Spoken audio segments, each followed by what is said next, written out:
There's someone out there. No one knows his name. No one knows his face. Oh, no. But now, the most terrifying man in the city. The law tonight. He is behind bars, accused of falsely arresting a man because he's black. Fox 5's Nicole Johnson live in downtown Brooklyn with that story. Good evening, Nicole. Good evening, Gary. This officer is still behind bars because he did not make bail. He is in protective custody tonight. Federal investigators started looking at Officer Michael Derigatti for other reasons. But after a wiretap, they allegedly found something else, something ugly.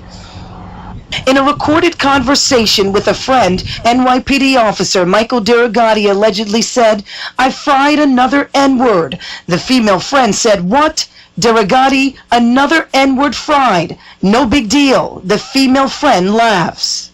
According to federal prosecutors, the 8-year police veteran was referring to a black man he arrested during stop and frisk. Oh, thank God it's you. Carries a badge. The head was unstable and there was a deceleration injury. A 10-year-old hanging. You really think a cop did this? Why not? Do you automatically assume that it was a police officer instead of some lunatic dressed up like a cop? Vice Squad. He'll kill again. He enjoys killing. He strikes without cause, without mercy. If you can hear me, this is me on the cover of As Is magazine. Fuck the police. And I mean it. I was, after being assigned to Manhattan North Narcotics, myself and other police officers, we framed hundreds of people. The arrests didn't actually go under my name. They went under other police officers' names. But I helped arrest them and plant the drugs on them. And some of the people are still in prison. I'd like to come clean so they can get out of prison. I've written two books, A Decade as a Dirty Cop and Atlantic City Chili Pimp. While I was a police officer, I was also involved with drug dealing and prostitution. I also have intimate knowledge of the innocence of some organized crime members who are being framed for the murder of a police officer. Please read my book, and if any questions, you can contact me. My email is mickman31187@gmail.com. The book will be in Barnes & Nobles and all stores this spring. Thank you very much. You may be getting information from inside the department. That means he is one of us. You see a cop, you cross to the other side of the street. You're not gonna get me. Everybody who wants to shoot a cop nowadays has got one hell of an excuse. Since when is my personal life any of your business? Since your wife was found dead in a motel room. You gotta be wrong. You want to see the pretty picture?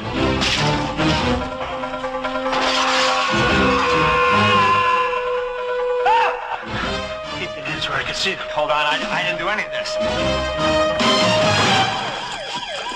When a cop turns killer, you have the right to remain silent forever.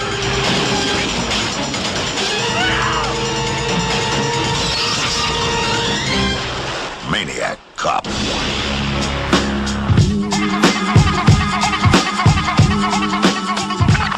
And the squad car rolling down the aisle. All these minors, which one? Not a YouTuber, just like making videos. And, and I'm going to talk about police brutality, Eric Garner.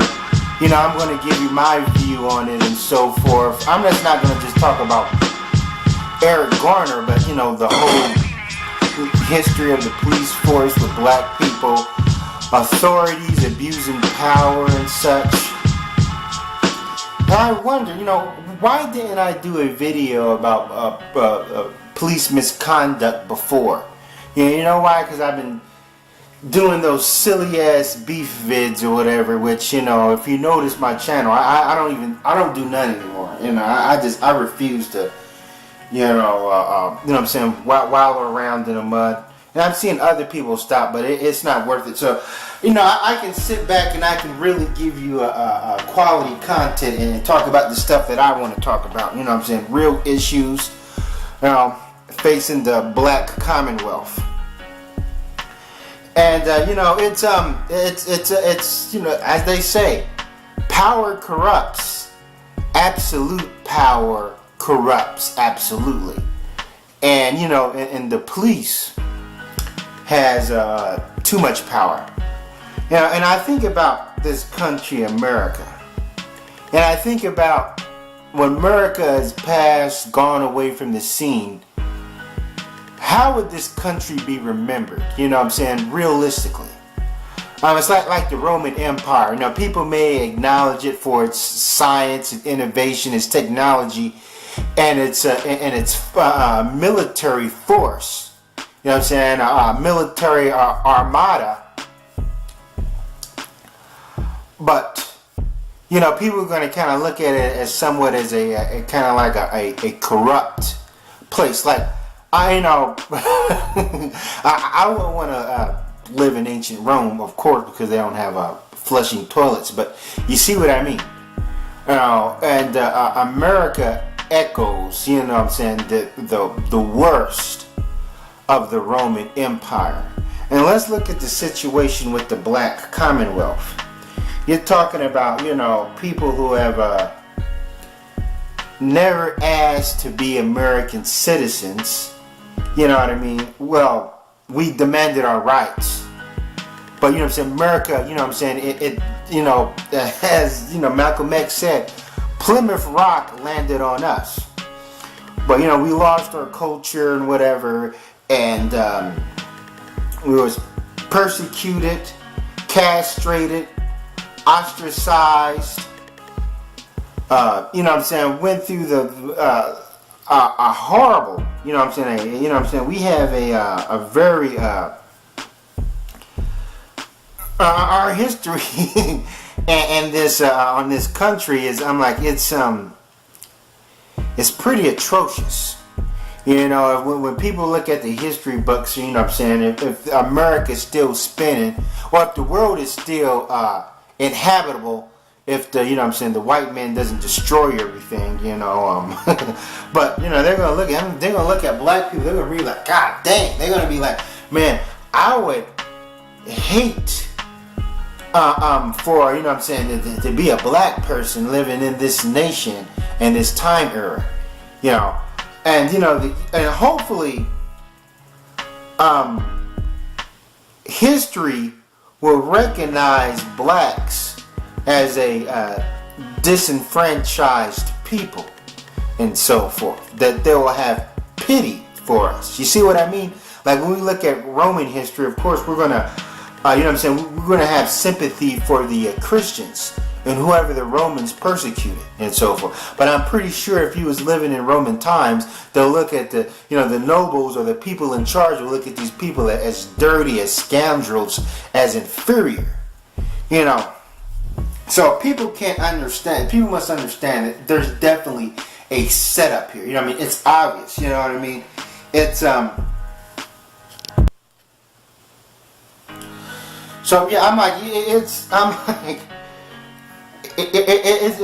plain, you know what I mean? I'm like, it's just but the thing is, with so much propaganda, you know what I mean, and you know, America give you this image of this fairness, like, oh, you know what I mean, you know what I'm saying, a person can be, you know what I'm saying, anything he wants to be and so forth. And now they're trying to sit up there and say that white people are the ones that are, you know what I'm saying, are publicly, are legally discriminated against and so forth.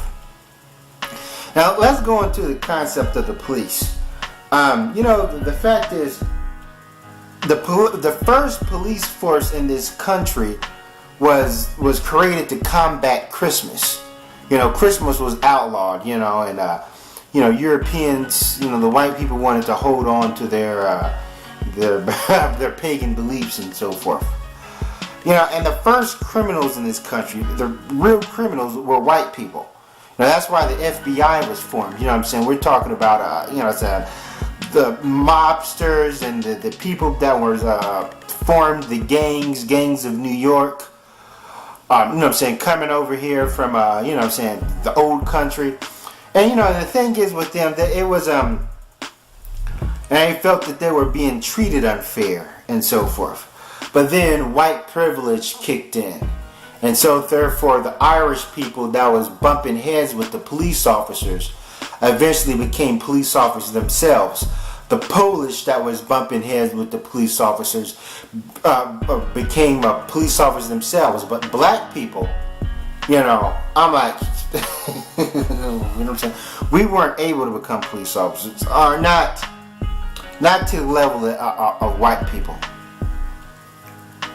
And, you know, and the thing is to really, you know what I'm saying, oppress a people, suppress a people, is, you know, I mean, you have to get one of their own to go, you got to get their own to go against them. You know, it's like the plantation. Sometimes they had black overseers. If you ever read the book, Uncle Tom's Cabin, you know what I'm saying, Simon, you know what I'm saying, Uncle Tom's Last Slave Master, he had 3 slave masters through that movie, you know, had 2 black overseers. One of the overseers' names was Sambo, and so forth. And Simon, he was a transplant from up north. He was a slave master that was, you know what I'm saying, born and bred up north, I think from Massachusetts, and it just took some money, invested in it, and wanted to opened up a plantation down south. That's the thing, you know what I'm saying? So when people talk about, you know, the South is just racist, you know what I'm saying, it's interchangeable. Now, I don't, you know what I'm saying, I don't want to feel like I'm babbling, but let's go into Eric Garner, the NYPD. Now, the thing is, the NYPD, LAPD, I'm like, they have a horrible track record. Just like I showed you those clips, you know what I'm saying, before. Now, I bounced around in the military, you know, all my life. And I used to live in upstate New York. I lived there for 6 years. And, you know, I used to always hear about stuff on the news. Even though I was upstate, a lot of stuff that happened in East New York, you know, and, you know, the staple of New York State, you know what I'm saying, we would hear about it. And, you know, and I would be like, you know, damn, you know what I'm saying, that's one of the main reasons why I didn't want to live in New York City, is because of the cops. You know, especially when I went to college, you know, the guys would tell me all sorts of stories. But yeah, I'm like NYPD. I'm like, this is the place that started stop and frisk. You know, I'm like, this is like Nazi Germany, where they can just stop and pat down people. And the thing is, with police, especially in New York, I'm like, they got quotas to meet. You know, all you have to do is just type in YouTube whistleblowers. And, you know, NYPD whistleblowers, people that's willing to snitch on the police force and the cops, you know, and so forth. You know, and how they treat them. I'm like, it's, you know, the police force, the police in general, they're part of the problem. Yeah, no, them and the criminals go hand in hand. And the problem simply won't get better because the police have so much power. Now, you know, going to Eric Garner, you know, I used to work at a jail. I mentioned this before. You know, it's been over 10 years since I worked at a jail. I worked at a jail when I first dropped out of college or whatever, you know, and I, you know, needed a job. Worked there for about 3 years. And I know that, you know, when we do inmate pat downs, because a lot of times the halls of the jail, you know, echoes the streets.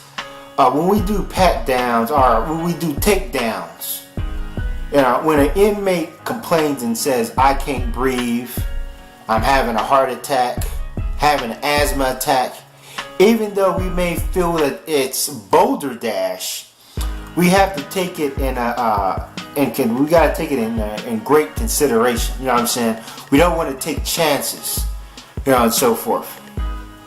And the thing is, it's hard for me to play devil's advocate with NYPD because of their track record, because of the horrible. Same thing with LAPD. I'm like, geez, just I'm like, there's just numerous stories of them just doing the wrong thing and then, you know what I'm saying, abusing their power and so forth. And there's all sorts of ways you can handle the situations, especially if a person is non-threatening and he doesn't have a weapon. You know what I'm saying? One method is just to talk to him. You know, just take him, talk, hey buddy, you know what I'm saying, let's talk to him and so forth. You know what I'm saying, take him, you know what I'm saying, buy him some food, you know, or whatever, and say, hey man, do you want a sandwich? Hey, let's go over here, I'll buy you a sandwich or something like that. You know what I'm saying? It's a method. You so yeah, and with blacks and the cops, you know what I'm saying, and it was set up like this and so forth. You know what I mean? It was set up for us both to have friction. You know, I'm like, you know what I'm saying, and then they even, and I do feel that they've used rap music in the equation. And the thing is with the police force, and if any history buffs out there, you know what I'm saying, help me out about what president was against the concept. When this country was being formed, you know what I'm saying, each state having its police force was not an equation. Technically, a state does not, you know what I'm saying, they don't have to have a police force or whatever. Matter of fact, there was a U.S. president that was against the idea. He said, man, letting these states have their own police force is like letting them have their own independent army. And you know what I'm saying, he was right about that. When America was being formed, it was going because England had police. And people wanted to get out of England and Europe to get away of the concept of these guys, you know what I'm saying, patrolling things and so forth. And so when the country was being founded, we didn't have a police. We had the military, the cavalry, but we didn't have a police. People was against that idea and so forth. The American citizens, you know what I mean, these David Crockett, these lumberjack, these dudes wearing their coonskin caps or whatever, was against this idea and so forth. But slowly, as crime risen or whatever, they said, hey man, we gotta have some. And even states that don't even have crime have their police force and so forth. And then with blacks and Native Americans, you know what I'm saying, that's one thing that helped push this idea, you know what I mean, of cops, you know what I'm saying, so white people can accept this idea of you know what I'm saying, of police authority in their state, you know what I mean, of looking at, you know what I'm saying, as black people, you know, as the bad guy, as, you know what I'm saying, as, you know what I'm saying, they're coming to get you. They're mad about slavery and so forth, and they want to invade your homes and so forth. And, you know, and the thing is with crime, and that's why hip-hop, rap music is being used to let white people know that, you know what I'm saying, America's a vicious place. The black men, the ghetto, you know what I'm saying, we're vicious people. You know, we're behaving on an animalistic level. I mean, you need protection, you need help, and so forth. And I remember an incident that happened in upstate New York, and I'm going to tell you how fucking petty the cops are. And I remember this. Now, when I lived in upstate New York, I lived near Fort Drummond Army Base. Majority of the black people there were military, you know, military family, dudes associated with the military. You know what I'm saying? There was a few blacks, and there was transplants from, you know what I'm saying, Brooklyn or whatever. And we had the fairgrounds, and we had this basketball court there. And I remember one Easter Sunday, all the GIs, because this was like a, you know, would come there and play basketball. You know, we had tournaments or whatever. And I remember one Easter, this basketball court was, and it was a nice basketball court, was just, I'm like, it was crowded with blacks. It seemed like every GI, black GI in Fort Drum was at this basketball court waiting for their turn. You know, I mean, people was barbecuing. They put out the grill, started barbecuing or whatever. We was playing basketball and barbecuing, you know what I mean? And everybody knew that the black people there was they were army soldiers. They were lieutenants and first captains and, you know, and all this other stuff. My dad was there. I was there. You know what I'm saying? Some women were out there. We were just having a grand old time. And I particularly remember the cop cars were all lined up. I could see in the distance every police car in Watertown where I lived at was lined up. I'm like, why was they doing that? What would they expect to happen? I'm like, these were our soldiers. You know what I mean? These were the guys fighting for our country. You know what I'm saying? Our patriots. You know what I mean? Our soon-to-be Army veterans. And they were looked at as criminals. Matter of fact, in New York, where I was looked at, yeah, black people were still looked at, even though they were military. Had their military uniform. So this goes to show you that whites, they're full of shit. Because I absorb whites on every single level. The thing is with, you know what I'm saying, with these Uncle Bucks, you know, and these brainwashed black folks who think they're intelligent, but they're dumb as hell. You know, that they just simply persuaded, they use black dudes to persuade these black guys that we're the problem. That we're the problem. No, we are only reacting to the problem. They did scientific studies. You know what I mean? When people are just treated unfairly, they seem to act irrationally. It happened, it's like when I was a kid, when I felt my dad treated me unfairly or whatever towards my brother or whatever, or something popped off and I got the blame, I'll just react, I'll start tearing up my room, even though it doesn't solve anything. It's just, and I'm not going to compare blacks to monkeys, or any people towards monkeys, but they did this experiment where they had these, some of you guys might know it, Young Turks did a video where they had two monkeys, and the monkeys had to perform a certain task. And when they did it, they give the monkey a treat. I think they gave him, I don't know, something simple, you know, a celery stick or some shit like that. But then when they started treating the monkeys unfairly, they started giving this other monkey like chocolates and giving him more than the other monkey, and the other monkey was observing that. And he was going crazy. Whatever treat they was giving him, he was throwing it back, and he started going crazy in his cage or whatever, because he felt that he was doing the same thing as this person done, but he was being treated unfairly. So there's science, and everybody knows what was it, browns versus blondes, that classroom experiment, or was it brown eyes versus blue eyes, whatever. And then there's a movie called The Experiment, and this movie had Adrian Brody in it, and it had Forrest Whitaker, two of my favorite actors, but the movie was poorly executed. It wasn't a good movie because of the execution, but I understand what they was getting at. They took two groups of people, sliced them, and had them do an experiment inside of a jail cell. A group of people got to be the COs, the other group of people got to be inmates. So therefore, you know what I'm saying, you had a group of people that was the authorities and a group of people that was the detainees.